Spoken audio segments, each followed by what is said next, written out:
Hi, everybody. Welcome my fourth episode. In this episode, we're going to talk about mortgage. So we're going to stay in the view of what it is mortgage and how you want to proceed when you're making decision to decide you're going to be join on the deed or you want to be one person and what determine how many people should apply, how bank look at the underwriting guideline a little bit regarding when we come to mortgage and the type of mortgage that we have out there.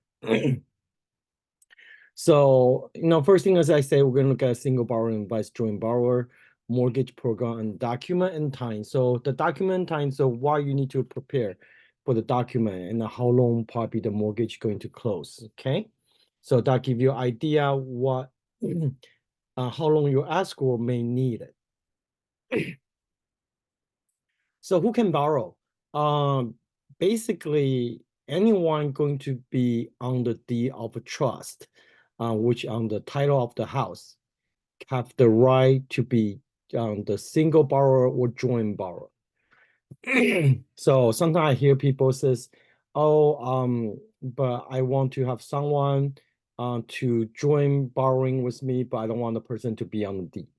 Uh, I know all along, sometimes you can do that as like co-signer, but on mortgage, on homes, you don't have that option.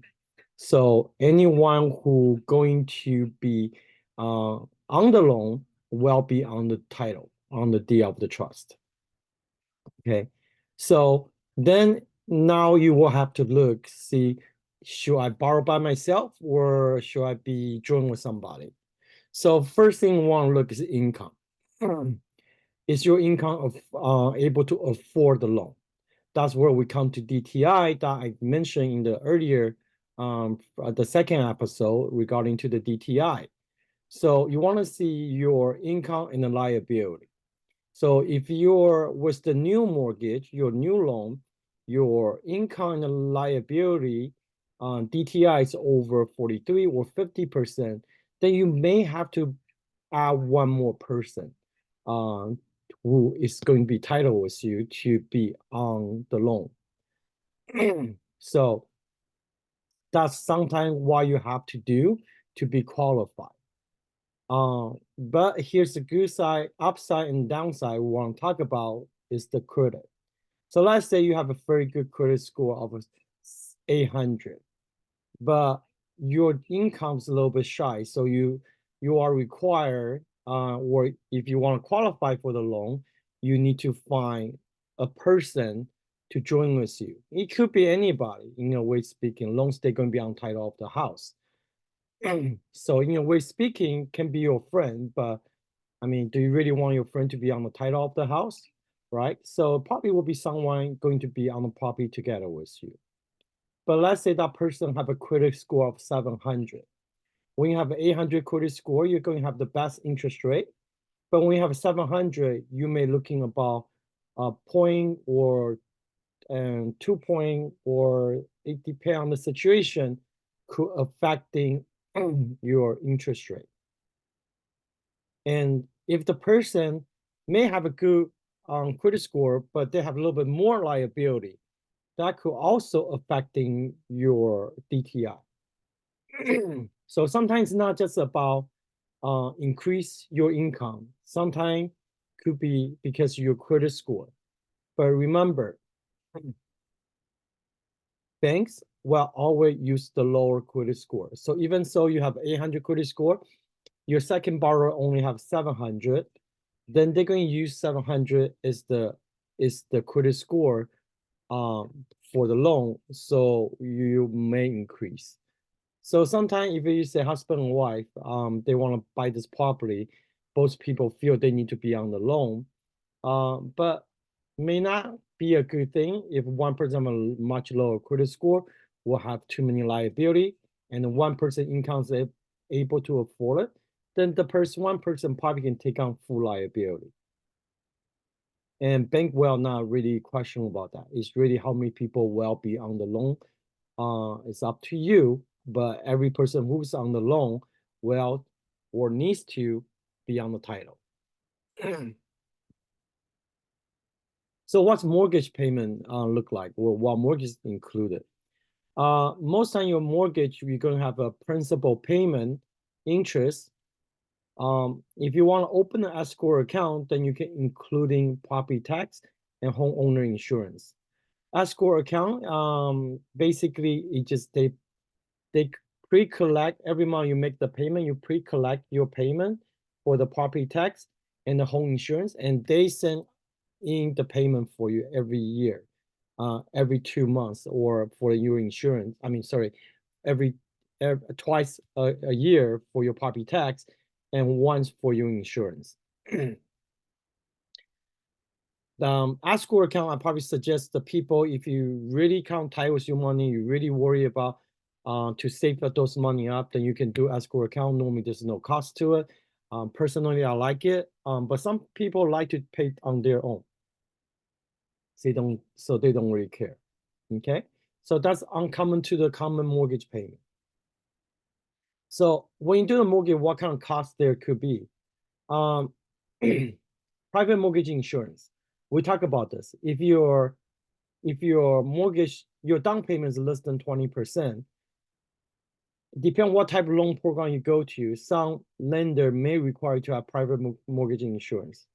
Some of them will be a monthly payment until your home value have achieved the equity to have a 20% of, about 20% equity and the loan. Okay, so your combined loan to value is at 80%, then they're going to remove that. Some one-time payment, some you need to make monthly payment, but they allow you to eventually do reappraisal. You have to pay for yourself reappraisal and then remove it. But some you have to pay like 5 years or more. It really depends what type private mortgage insurance you're going to get, and that's very important because the cost, and it could change a lot of things. Okay, point. So when people talk about point, what's point? Point is basically you buy down the interest rate, or you may get some money back. Give you example. I can offer you interest rate at 6. I can offer you interest at 8. Why I going to offer you at 6 interest rate doesn't cost you anything, right? So likelihood, if I offer you interest rate at 6, I might have some point. So 1 point is basically the loan amount you borrow of 1%. Okay. Some you can see 2 point. Now you can see some of them say 0 point. 0 point normally basically says no fee associated with it. Some give to you minus point. Basically it does count, give you money back. So those money back can help you to pay for your closing costs or everything else. So the bank actually give you money. So what's good about point? Like I say, the point you can buy it down to have a lower interest rate overall at end of the term you save. Higher if you don't buy the point, your interest rate goes up, your monthly payment could go up. Sometimes 0 is right in the middle, so it's kind of like a little scale, right? Basically which part going tilted. So really depend on what you need to do, how you feel, and what kind of payment you like to have. Sometimes you may go to negative point or no point, no fees. That means the bank cover all type of fees, so there's no fees, or just no point, or you pay for point to have the interest lower. Currently we're in 2024, so interest is high. So sometimes people buying point to get the interest rate to lower. Other costs for you for doing the mortgage, you're going to see appraisal, title insurance, possible attorney, notary fee, bank fee. Those are including underwriting and other possible costs that you need to work with the bank to find out. The bank normally going to give you a good face estimate in the very beginning, tell you what type of fee and probably how much it costs you. Remember, you may need to check your state.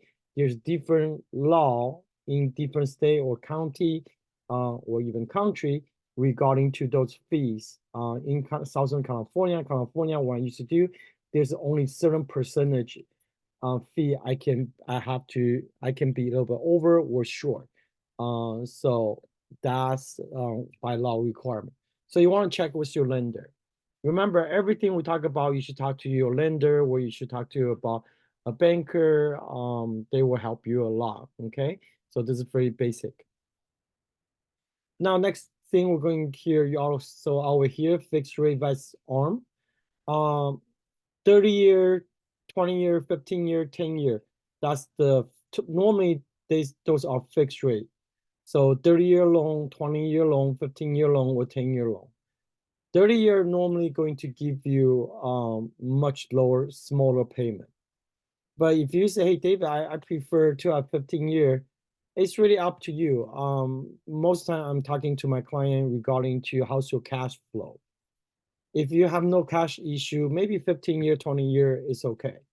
But if you worry you're going to have that cash flow issue, sometimes best to do 30-year, and you can make extra payment to the principal.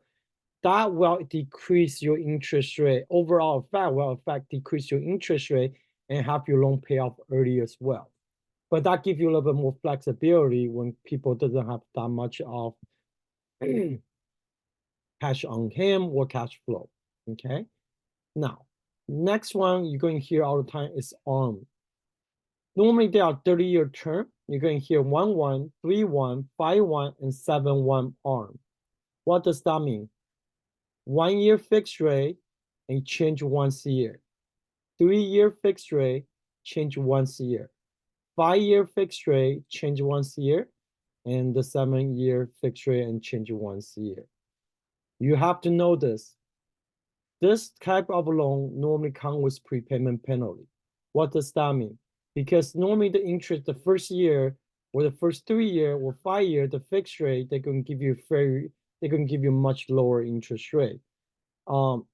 Sometimes some bank offer interest only, but you have to check with the bank. Okay. But this type of loan normally comes with prepayment penalty. So if you pay off refinance early, you may have to pay a penalty in certain percentage of your loan amount. So you gotta be careful. You always need to check. So if you ask me why you want to choose ARM over the term, sometimes let's say you may not want to leave that in that location more than 7 years or 5 years. And so maybe you may not want to spend 30 years to have a fixed payment. So you want to have small payment in the very beginning and maybe sell the house. If you, especially for people normally move around for their job, every 5 years they may move to change. For example, like my friends in construction work and they have to go to different state for different projects. So that could be the reason they buy and they sell their existing home. Another reason is with high interest rate like right now. Because the interest rate is so high, people really feel they're going to refinance later, but and the payment's too high right now, and they don't have the money to buy down the point. So they may have to do 1, 3, 5, or 7. Depending on how they feel the market or how long they think the interest rate may come down. And they use this type of loan for short term so they can qualify. They're short for other reasons as well. It depends on your situation, but that's the most kind of a reason. So when we're talking about point, I already talked about point, no point, but negative point in the earlier slide. So, but I just want once again, just think about is a scale. No point is counting the center. With point, it means lower interest rate. Negative point, higher interest rate. Okay. Which one you should pick? Again, based on your situation. I did negative point for long before because helping people because they don't really have the closing costs.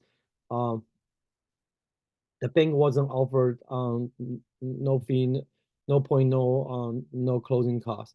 Or if they want some money back, okay, when they do purchases, they want some money back. It's not going to be a lot of money, maybe a couple hundred to $1,000, maybe around those. Could be higher, but normally I don't see that high, okay? Because don't forget, it's a point. It's negative percentage, okay? No point, no fee. Probably most people choose that option because they don't have to pay for anything, and the interest rate tend to be not as high. Point paying the point right now may be a good time. People doesn't like to refinance, or so, or if they don't, they have the money, but their DTI may be a little bit off. By buying some point, they can lower interest rate to get them qualified. That's good. That's good reason to do so. Okay. Next thing we're going to talk about is you're going to hear for California.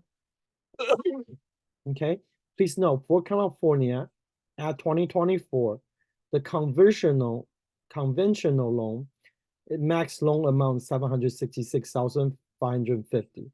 That means if you want to borrow a loan, the max in the conventional program, conforming conventional program, is 766,550 loan. High balance loan for 2024 is up to 1.1 million, 49,825. That's normally you're going to borrow anything above 76655 0.01, that you're going to become high balance. Then jumbo loan is anything above 1.1 million, 49,825. Well, how about the interest rate? Unfortunately, most time high balance or jumbo loan will have better interest rate because for bank is much better deal. You can probably say that. But jumbo loan normally are keeping the house, which I'll explain that a little bit later. Okay. So some bank offer easy lock, doc, and full doc. You probably hear some of that. Easy doc, some bank, normally not large institutions, sometimes broker offers it, or smaller bank. They may not need to see your tax return, but they need other information to prove your work. That some still exists called Easy Doc.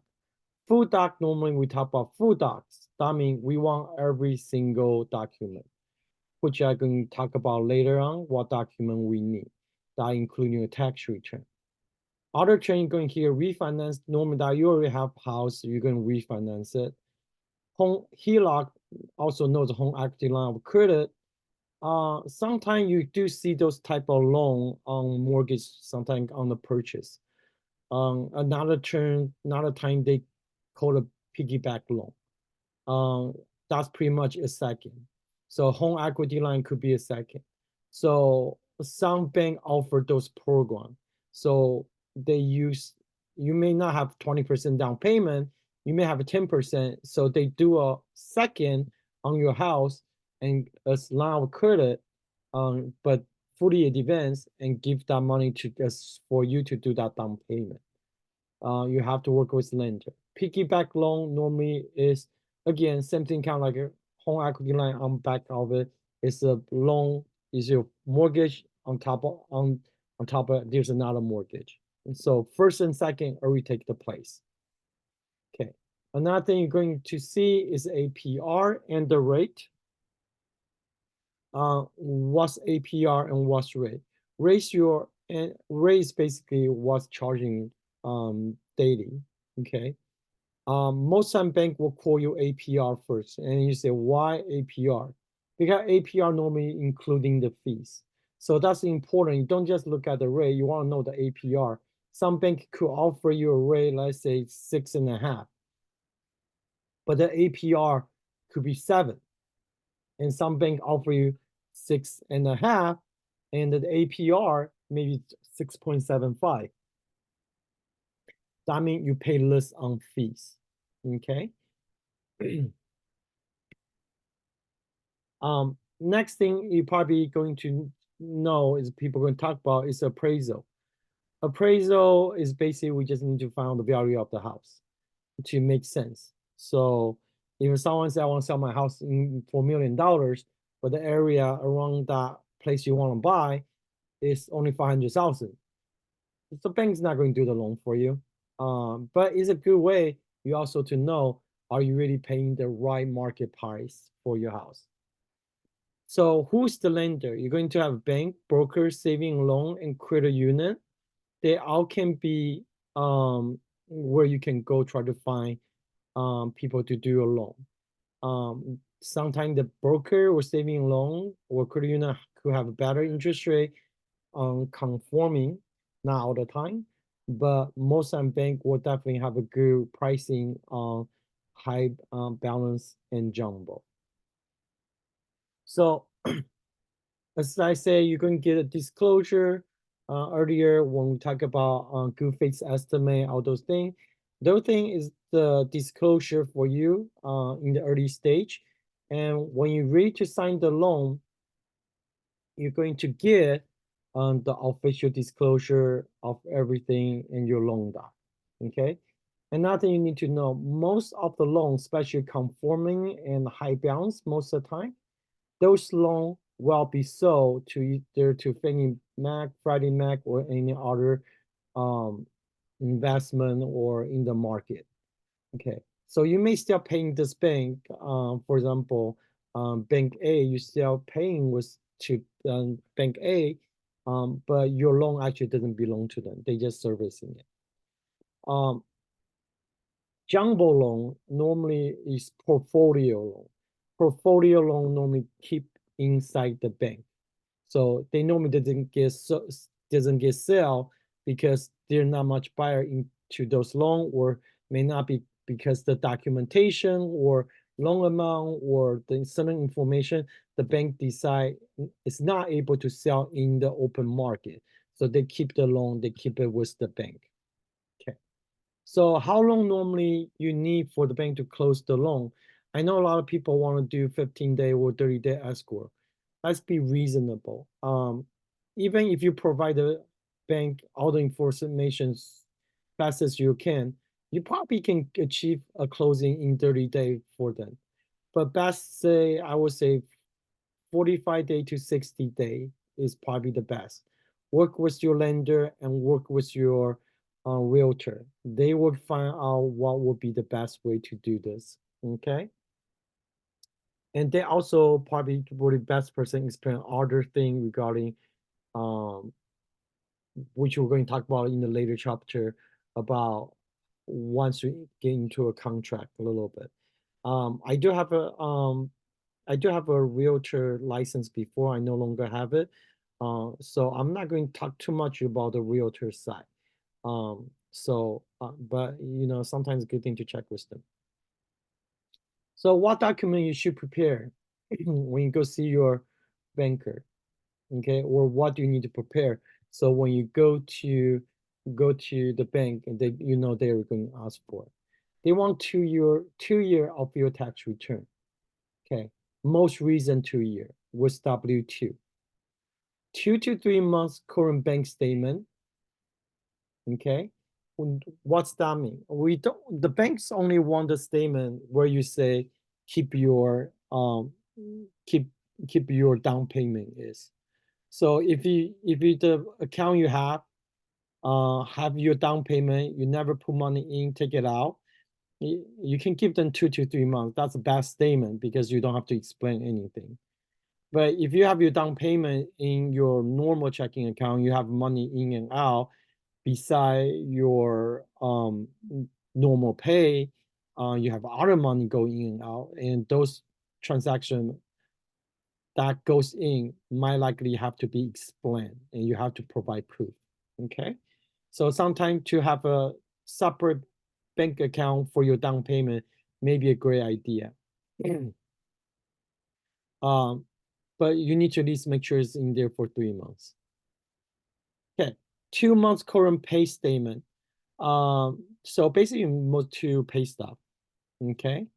Another thing you probably want to just make sure is if you get gift money from your family, then they will have to prepare a gift letter, which your mortgage banker will explain to you.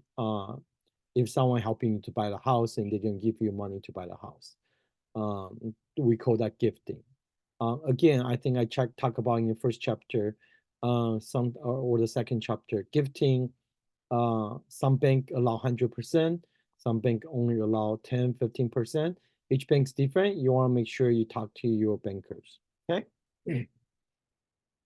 If you're self-employee, or you have investment out there, then we are very likely going to ask for your K1. If you're self-employed, you run a business yourself, then we may need your 2-year business tax return, or sometimes 3-year business tax return to support your income. Okay. Again, if anything is not on your tax return, if it's not on your tax return, it doesn't consider as income. Okay. So I will kind of briefly talk about time frame for the loan. Again, most time it depends on the situation, but 30 to 45 days. Some bank could take 60 days. Worst scenario, I hear someone did it 6 months. But that's normally not on purchase. Purchase normally can done in 30 to 45 days. And disclosure, I briefly talk about disclosure, good faith estimate. Bank will let you know, send you basically loan notes document. It have to be notary. Please remember, again, I can't say anything more about your credit score. Bank, before funding the loan, they will run your credit report again.